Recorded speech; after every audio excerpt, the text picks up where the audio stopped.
106 R&B and throwbacks on 106 Live Radio. Atlanta's music leader. Welcome and thank you for joining us here at the Rodney Appleby Experience, where together we can explore the mysteries of music. Without your presence, this will be impossible. I appreciate you tuning in to be part of our program. Welcome to the Rodney Appleby Experience, broadcasting live every Tuesday night, 7 to 8 p.m. with the one, the only Rodney Appleby. And now, Mr. Rodney Appleby.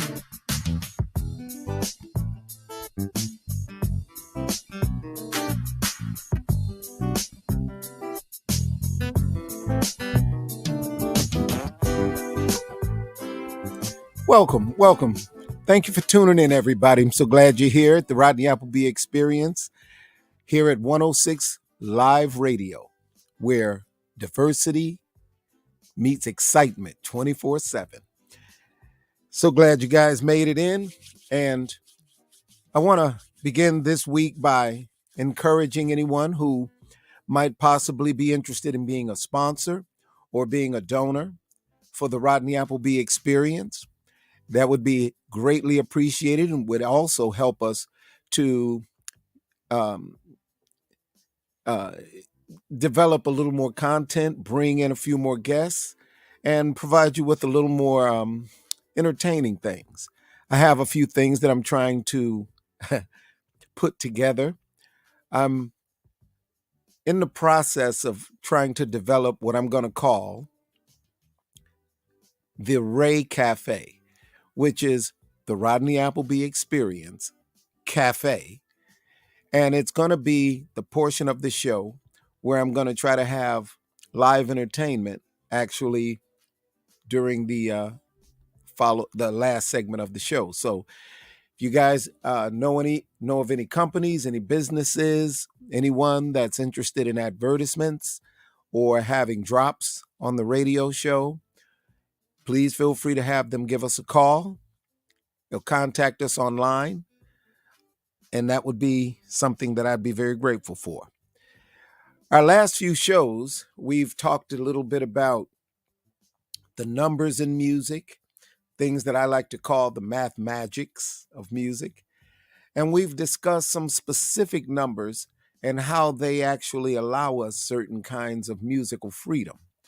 I've talked a little bit about how we use numbers for training, how we use numbers for understanding, and what I would like to build upon, if you guys would like to join me and participate, to use those awarenesses, those things that we've come in contact with, some of the information I've shared with you, and let's go a little deeper into it and see, maybe even online, here on the radio station, if we can actually come up with something creatively together. I think that would be a lot of fun. I'm planning on having a very good friend of mine who's an engineer and a musician. One of my shows, I'm going to see if he and I can't actually remotely do a recording session right here on the show and actually demonstrate some of the concepts I've been talking about. And I would also like to have folks call in, sharing their experiences and their information, and let's put it all together and see if we can't make the situation much larger, much more vibrant, and a lot more helpful for everyone. I don't just have information, I'm also seeking information and seeking more knowledge every day. That's one of my challenges to myself, to see if I can always learn something new, do something new. And it's about study, practice, and application for me. And so hopefully you guys will be available throughout the course of these podcasts so that you guys can share with me this journey of exploring music. And hopefully it benefits you as much as it does me. So we're going to take a short break and we're going to come right back with some more music magic for you.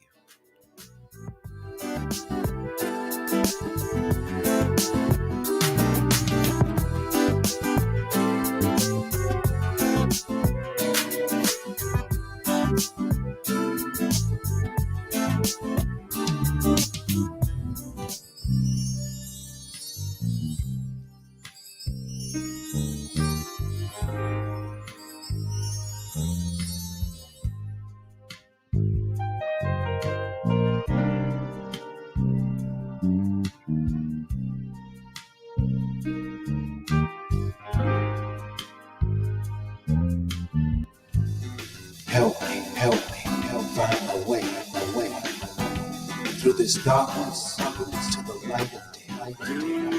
So much distraction, all around. Got me standing there, shaking. Your interpretation, see it your way. Do what you feel, hear what you say. So when the score is final, it was yours to choose. And so it doesn't matter, you win, draw, you lose.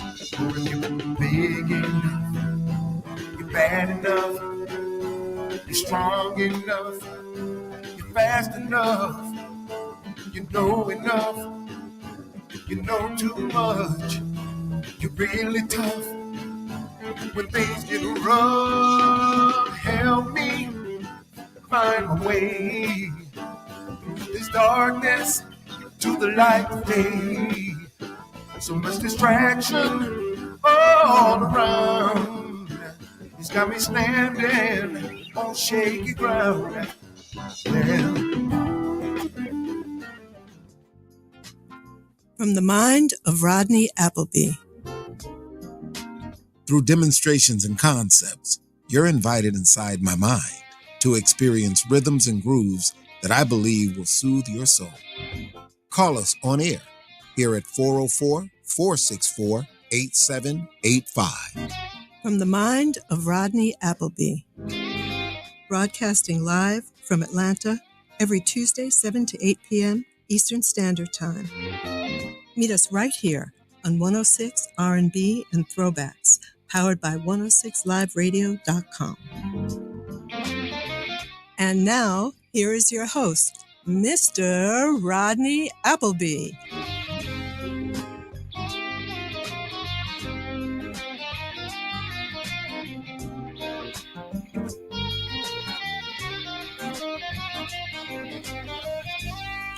Welcome back, and thank you for tuning in to the Rodney Appleby Experience here at 106 Live Radio.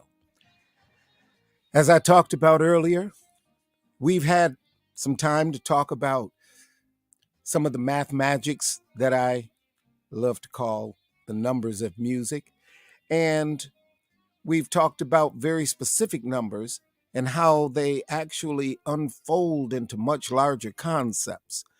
And so today, what I would like to kind of begin the conversation about is songwriting, constructing music,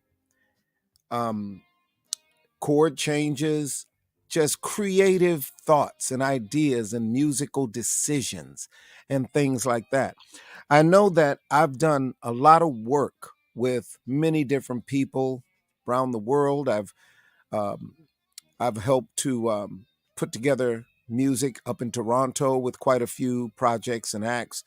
I've done quite a few recording sessions with many different people, and I've written songs with other artists as well. And if I may, one of those artists is one of rock and roll's legends, which I won't mention his name, but I'll just say it was quite a learning experience for me watching how this gentleman crafts lyrics and put together his lyrical ideas to someone else's music. It was quite magical watching that happen.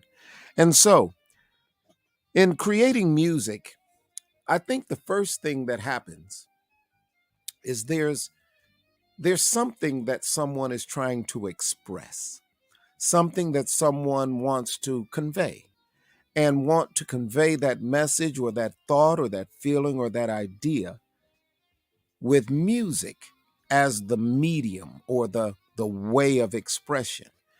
And when that happens, usually things like theory doesn't really come into it.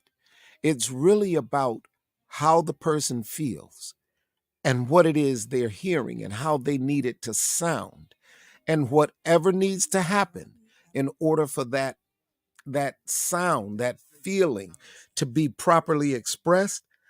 That becomes the decision making.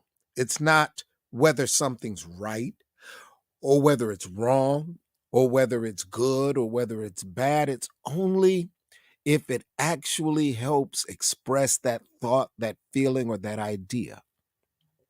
And then after the creation is made, one can take a look at that and begin using theory to do something like write a chart, or maybe write out the melody or the chord changes, or decide whether it's in duple meter or triple meter, or what time signature it is, and all those kinds of things, which one thinks of as theory. And yet, all those things happen without any real knowledge of theory because they're creative choices.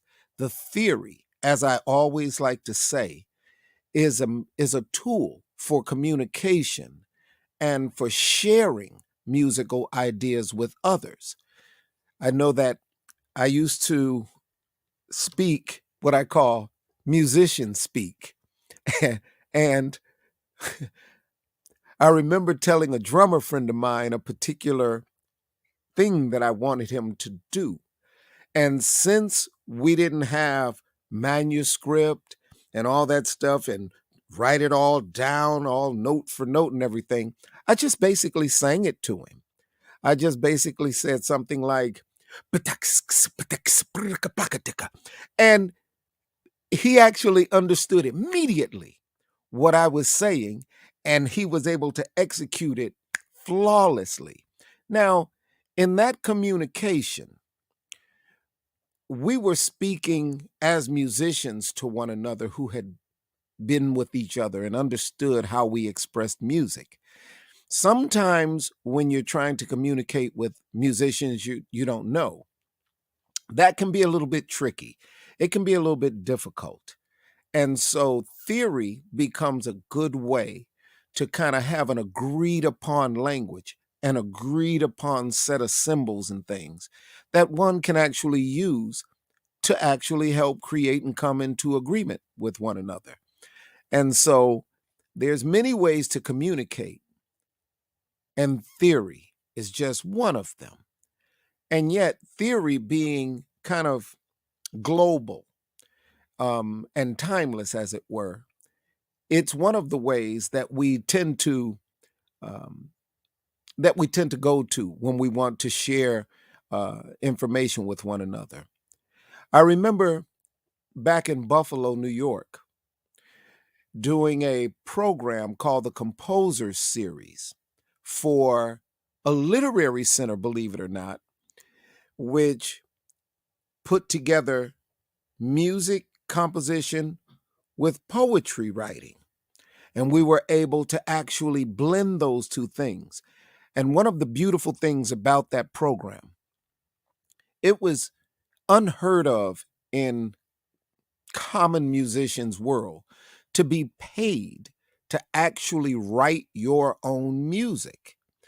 And this program literally provided funding so that artists could actually be paid not only to create their music, but after they have created the music, they were actually paid then a separate pay in order to perform that music. And so the Composers Program was one of those rare instances where I was able to actually become much, much more knowledgeable at not only writing music, but understanding how to write that music for clarity for other musicians to be able to read and be able to perform it properly. One of the things that I really learned, it was almost like magic to me. I found out that if I wrote a piece of music in bass clef and then simply erased the bass clef, put the treble clef on it, it was perfectly transposed for certain instruments. And since I was a bass player, it was easy for me to write the music in bass clef, and then removing the bass clef and putting on the treble clef it just transformed it into music that was, say, for example, for a soprano sax or an alto sax or something. It was just delicious to know that. So we're going to come right back, and we're going to get into a little bit of maybe some of the elements of music decision making, as it were. And so you guys don't go away. You come back.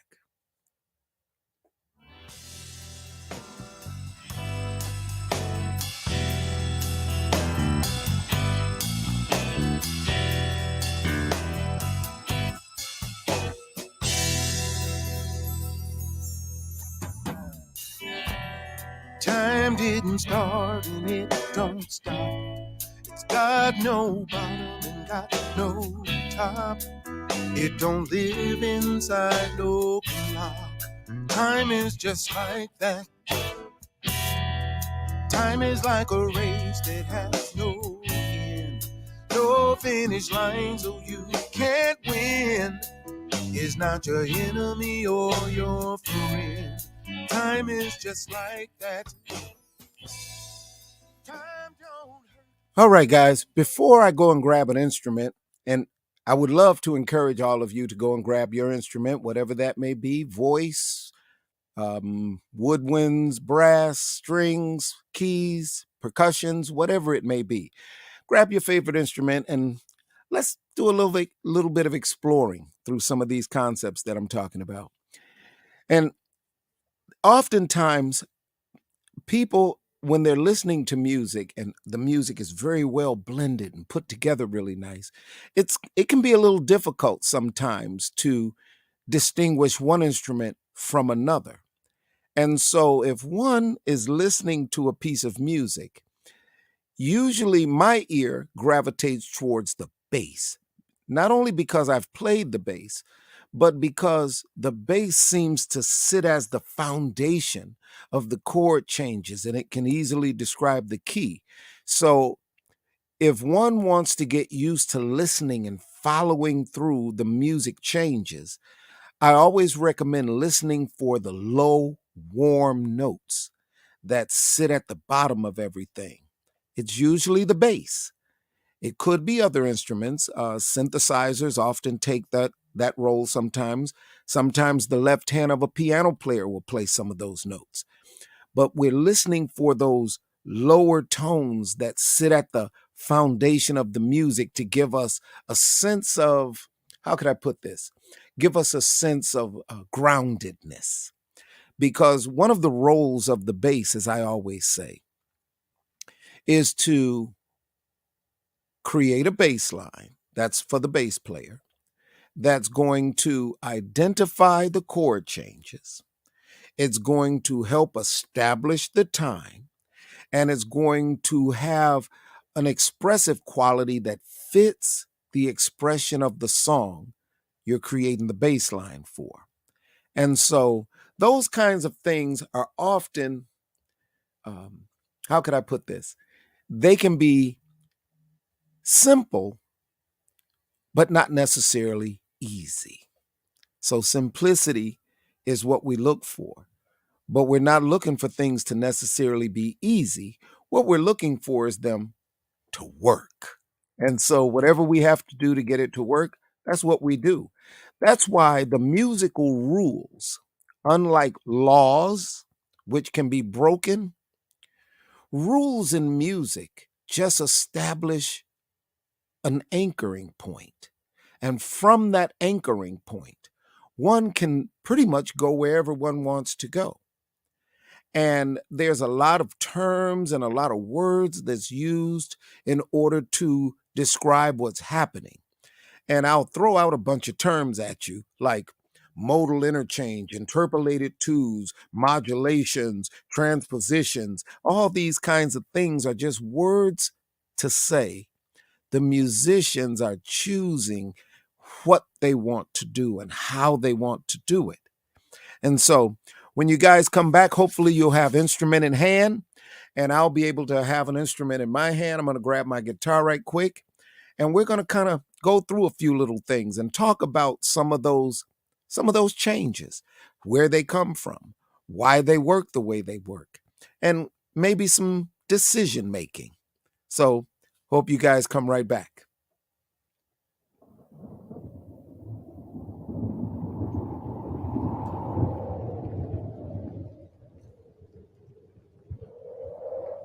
106liveradio.com. Call us now at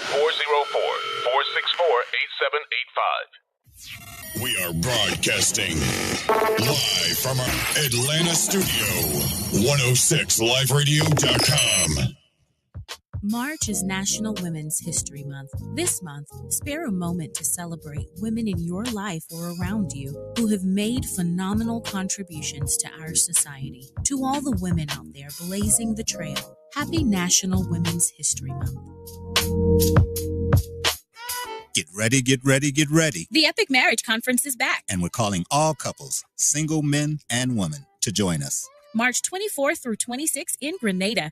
Joining us Friday, March 24th is our guest speaker for the Single Men and Women session, none other than accomplished personal and life coach Stephanie J. Make plans to join Drs. Jason and Tanasha Gray and their guest speakers for an event you don't want to miss. Meet us down at Gateway Conference Center, Point Celine, St. George's. Tickets are on sale now. The Epic Marriage Conference, Roadmap to Intimacy. See you there. Join Prophetess Sophia Ruffin and Prophetess Tish Shearer, sponsor of the Bridge Club crew, for the Prisoner of War in the Mind Conference at the Renaissance Concourse Atlanta Airport Hotel on June 2nd to June 4th. Are you ready for nights of networking, healing, and deliverance? Well, this is an event you don't want to miss. Call into the Bridge Club crew any Thursday from now to June 1st and be the 6th caller for your chance to win one of 2 free tickets to the event. The Prisoner of War in the Mind Conference. For more information and for ticket prices, visit powinthemind.eventbrite.com. Hey, wouldn't it be great if life came with a remote control? You know, you could hit pause when you needed to, or hit rewind. Like that time you knocked down that wasp's nest. Uh-oh. Or that time you forgot to roll up your windows in the car wash. Fantastic. Yeah, a remote control would have come in handy then. Well, life doesn't always give you time to change the outcome, but prediabetes does. With early diagnosis and a few healthy changes like managing your weight, getting active, stopping smoking, and eating healthier, you can stop prediabetes before it leads to type 2 diabetes. It's easy to learn your risk. Take the 1-minute test today at doihaveprediabetes.org. Life doesn't come with a remote control. Yikes! So you're on your own with the wasps. You have the power to take control of prediabetes. Visit doihaveprediabetes.org today. That's doihaveprediabetes.org. Brought to you by the Ad Council and its Prediabetes Awareness Partners. When it comes to making plans, you are the best. What about those round trips that you plan in advance, which are perfect on your way there and perfect on your way back? Or those meetings with friends for which you make a group chat 3 months before so that nobody or anything is missing? Or your daughter's first birthday party. You planned it with such dedication that instead of the first, it felt like our 15s. The same way you plan each detail for those moments. Start planning to protect you and your loved ones from a natural disaster. Sign up for local weather and emergency alerts. Prepare an emergency kit and make a family communications plan. Protecting your family is the best plan you can make. Get started at ready.gov/plan. Brought to you by FEMA and the Ad Council. Do you have a business that you'd like to promote? Or maybe you just want to sponsor the show and keep the good vibes going. If you would like to, the information is up on the screen. You can find us at www.106liveradio.com, or you can give us a call, 404-689-5483.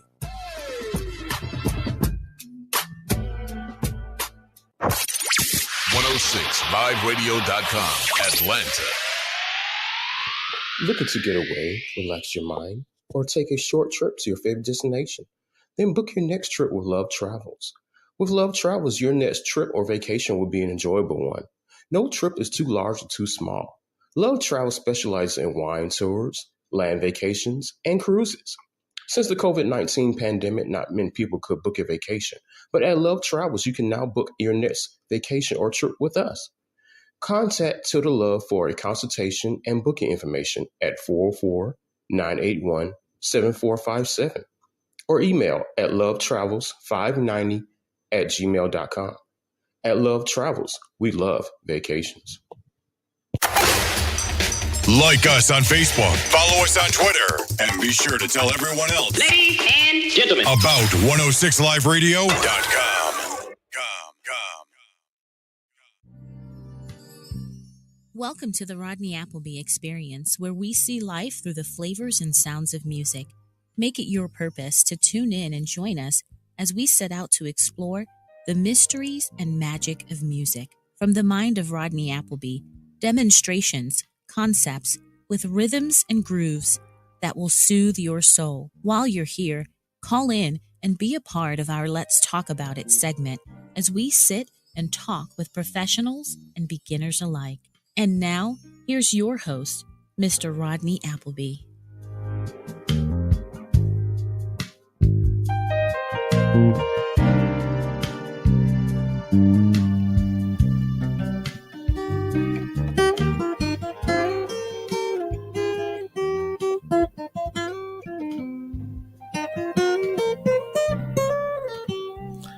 So welcome back, y'all. So let's talk about it. So I was mentioning about musical decisions, writing songs, and putting together things, poetry with music. In other words, putting words with music and just making things expressive and entertaining. And hopefully you guys have questions or something you can contribute to the conversation. So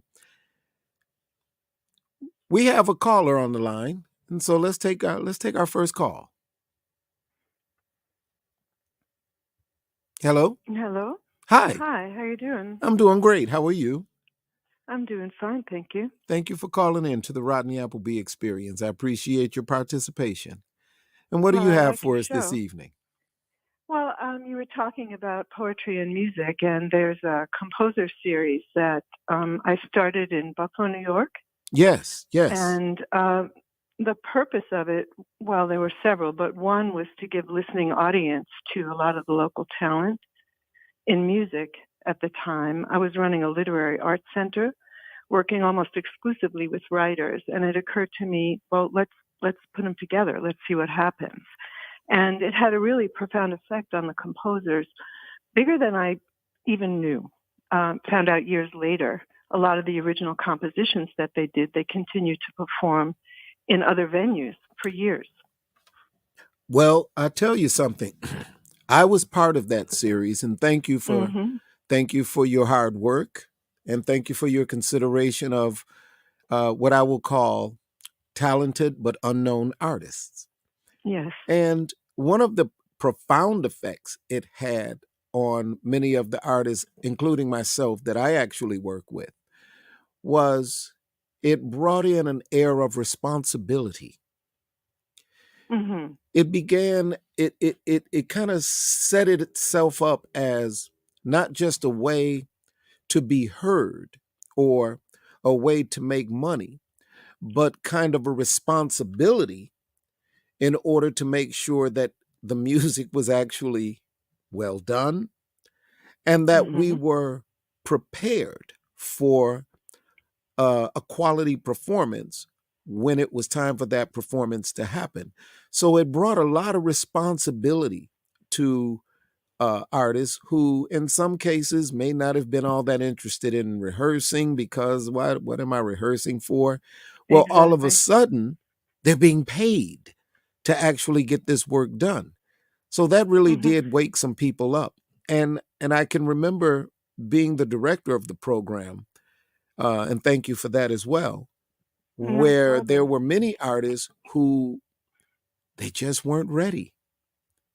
And unfortunately, the opportunity, they just weren't prepared to take advantage of it. And so some artists actually got left behind in that series. But those who didn't, those who prepared themselves, as you said, even years later, they're still performing those songs. They're still talking about the benefit they gained from having that program.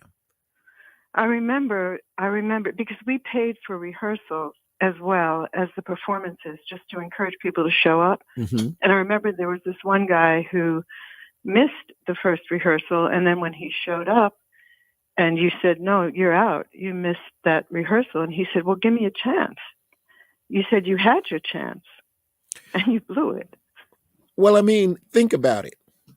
First of all, someone goes out of their way to provide resources where those resources are not commonly uh, made available to artists that way. They just didn't even exist. And it was specifically to move from performing jazz standards in, at that time, a smoke-filled atmosphere where people were just trying to see who they were going to go home with that night, into a venue where folks were respectful, they were there to listen, and they were listening to original compositions. Yes. And see, all of that to an artist seems to bring a seriousness and a consideration that we're not generally shown. Mm-hmm. And that's where I was talking about the responsibility that some of us took quite serious. Yes. And not only the person showing up, kind of missing a rehearsal and then saying, giving me a chance and that kind of thing, but the others who had already shown up, who had put the time in, who had taken it serious enough. It seemed unfair to both the organizers like yourself, the Literary Center, and to the other artists who were on point when they were supposed to be. It seemed unfair to me to allow someone in who just didn't have the same respect or regard for the process. Yeah, they weren't taking it seriously. They didn't. I mean, I'm optimistic and I tend to give people a little more rope, but they might not have really even understood the point of it. They might have just thought, oh, it's another gig, you know? And it certainly was not just another gig. No. Because anyone could ask any artist sitting in that room, when was the last time you were paid to sit at your kitchen table and write music? When is the last time someone actually paid you to show up at a rehearsal? Not a gig, at a rehearsal to prepare for a gig that you're going to be paid for. And so there was just a lot to it that seemed we needed to step up. Yeah. And with the exception of that one fellow that I can think of, people did. And that's why the audience was appreciative too. And the venue was a downtown library auditorium, so the events were free and open to the public. People brought their families. Yes, it was a beautiful situation. And as you said, to this very day, I'm pretty sure that if you run across musicians who benefited from that program, they can very quickly and easily tell you how much they appreciate it and what benefit they actually receive from being involved. Well, I was out of Buffalo for 20 years, living in Manhattan and in Atlanta. And when I came back and ran into some of the people that had participated in it, and they welcomed me in a way that, we always were cool with each other before, but there was a depth to the relationship on their part because of that program. Yeah, and I'm pretty sure wonderful. And it wasn't just that the program itself and the money that was involved, but it was the consideration that whole scenario simply displayed towards us as artists. It gave us a certain sense of, how could I put this? It wasn't being important, just being considered. There was a certain consideration that we received in being in that program. That was not the common energy in the gig environment.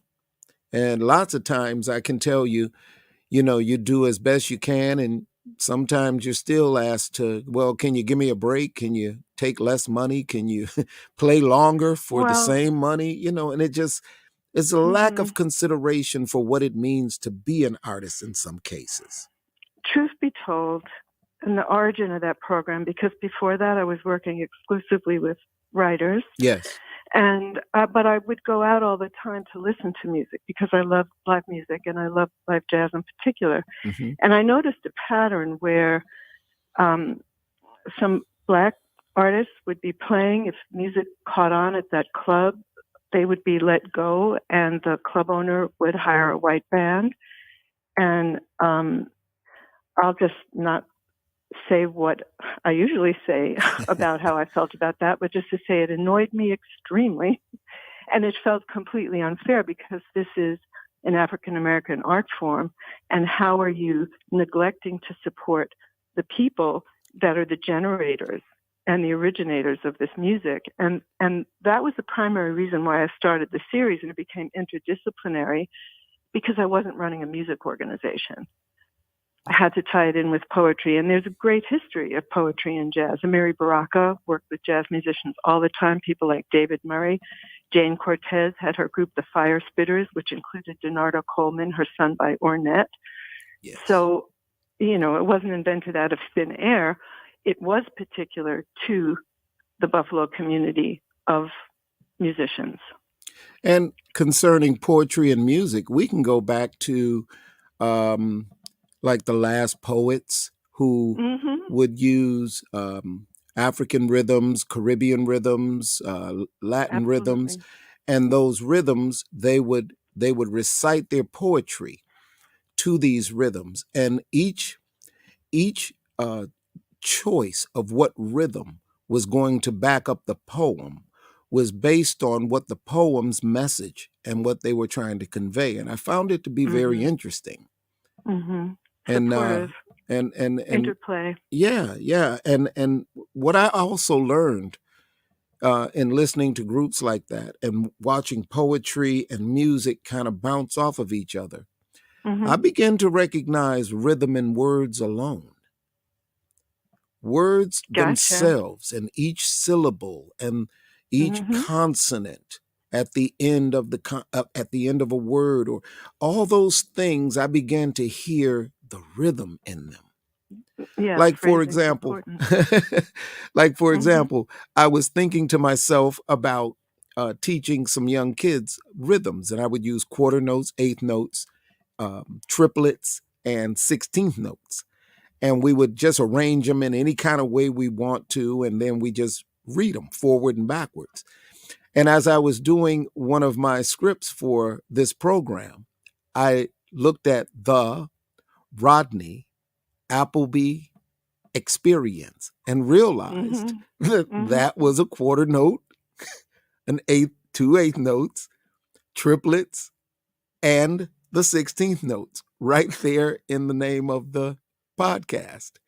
And I just had to chuckle to myself that my mind is still kind of tuned in to the rhythm of words. So I'm pretty sure that you've heard lots of thanks for that, but I want to say again on air, thank you for your work in the Composer series.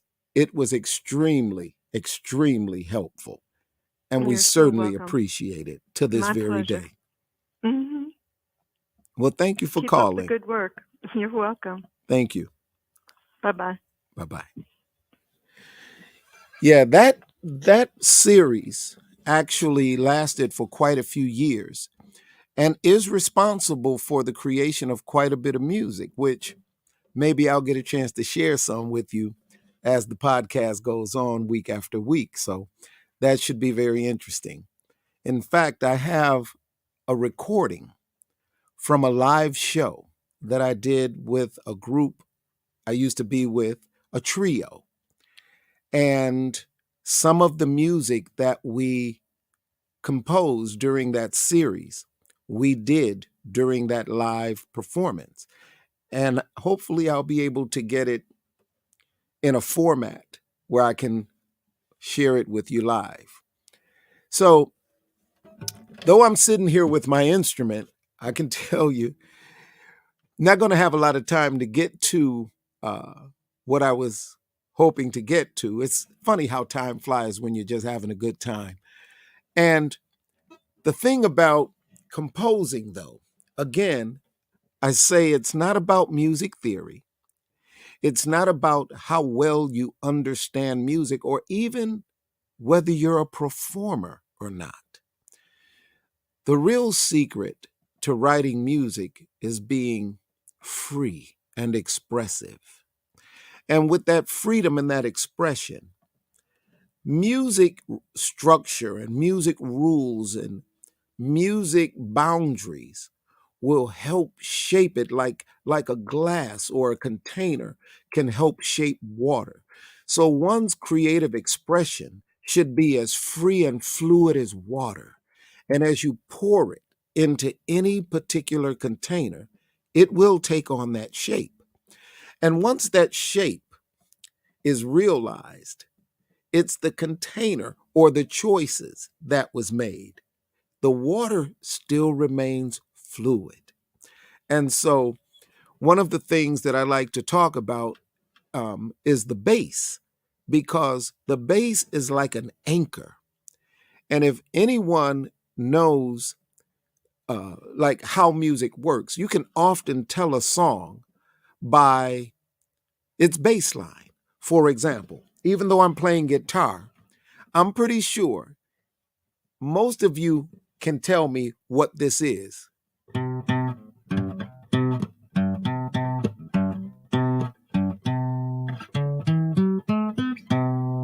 Okay, I know you know what it is. I know you know what it is because it is so classic. Or,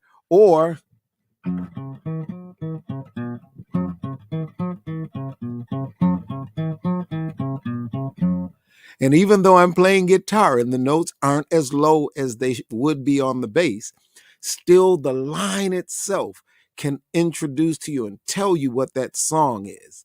And so the bass generally has the power to set it up so that no matter what happens after that, you'll be easily guided through the song and have some place to firmly place the feet of listening, I would say. Some place to sit, some place to feel grounded in the music. And that's usually the bass. The guitar, the keyboards, the melodic instruments, the voices, they're all riding on the foundation that the bass lays for them. And even bass and drums, which is oftentimes referred to almost like a unit. I had a friend back in Buffalo who, if they called him for a gig, they just naturally expected for him to bring me. And if they called me for a gig, they just naturally expected me to bring him. It was like we were one person because we were so tight with one another. We sat in his basement and practiced for hours and hours and hours. And so it just became a thing where bass and drums seemed to work together. And even as a bass player, one of the things that I do is I try to hear a little something from everyone on the stage that I can incorporate or at least consider in my bass playing. For example, if a vocalist starts singing, I try to simplify and make it a little quieter, maybe a little less busy. When someone is soloing, I try to generate a little more energy and yet stay out of their way. And when there's an introduction to a song and there's no solos, there's no vocals, then what I try to do is I try to create shapes and structures that are going to lead us somewhere. So when we get to that next place, for example, going from the intro to a verse, let's say, you can feel it coming. You can almost hear what's getting ready to happen. So when that verse comes, everyone knows what's going to happen. And that's what I like to call the authority of the bass. But the authority of the bass is actually the responsibility. It's not just, oh, look what I can do. It's look what I'm required to do for this particular portion of the music. So I often request that musicians take some musical responsibility and don't have to be told every little thing to do.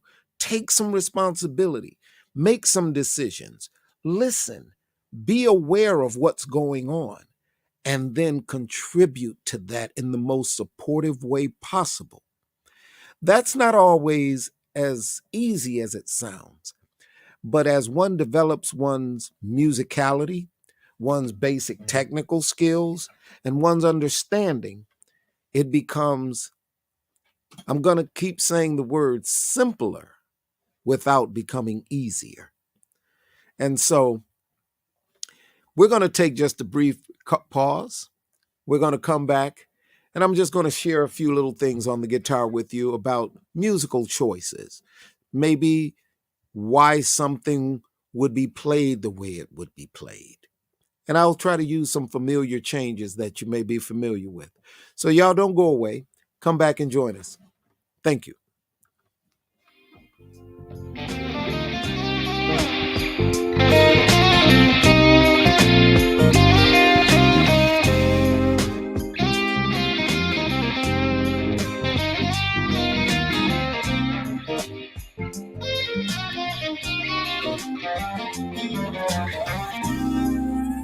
Broadcasting live from Atlanta while serving the entire globe. It's the fastest growing radio on the web. It's 106liveradio.com.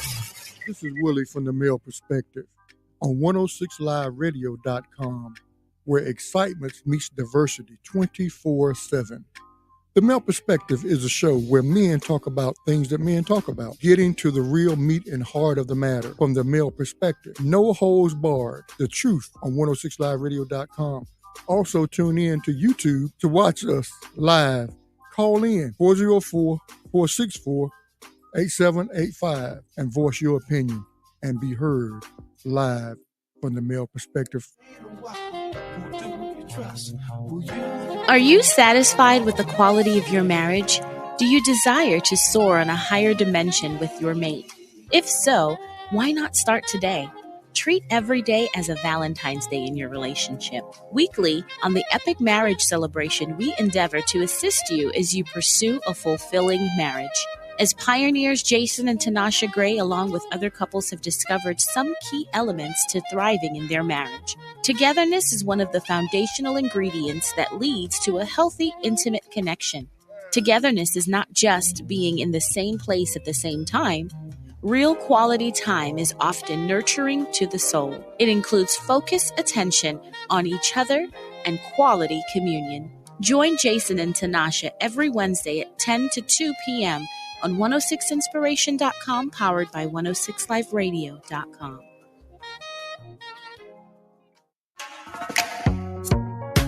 Maximize your brand. Calling all hosts. Have you ever dreamed of hosting your own show? Well, 106 Live Radio platform is looking for positive, creative, self-motivated individuals and groups. Here you can host your own program. If you are serious and interested in joining our growing platform, Team 106 is happy to host you at our state-of-the-art studio. Please reach out to us at 404-622-4152 or send us an email at contactus@106liveradio.com. Bring your best self. The Word of God is the most instrumental part of a believer's life. How do we approach life while honoring the Word? Well, we want to talk about it. Join us on Life Talk as we talk through life with the Word every first and third Sunday from 5 to 7 p.m. right here on 106 Inspiration.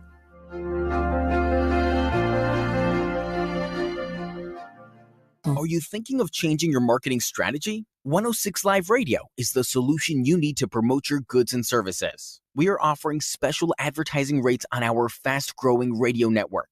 We can also help you create an audio commercial or a website banner that fits your business needs. It is just that simple. Visit our website at 106liveradio.com for details. Bringing you the best shows in music 24/7 on your favorite radio. It's 106liveradio.com. Like us on Facebook, follow us on Twitter, and be sure to tell everyone else, Ladies and gentlemen, about 106liveradio.com.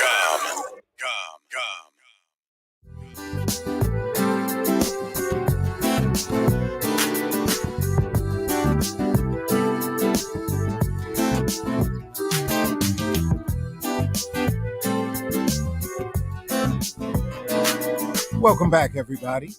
Thank you for still being here. Tonight's show was a discussion about music composition and opportunities that I've had myself to become a better songwriter, to understand how to write music and put things together so that other people can participate in helping to perform my songs. One of the things that I would love to encourage before I sign out today is this podcast is meant to help create a network and a community of musicians and music lovers. And I'm seeking sponsors and donors who can help to help me to build the show, build its content, bring in guests, and do remote shows at different places and possibly bring live performances to you from various places at various times. So if you know anyone, or if you have a business, a company, or something you'd like to advertise, please contact us.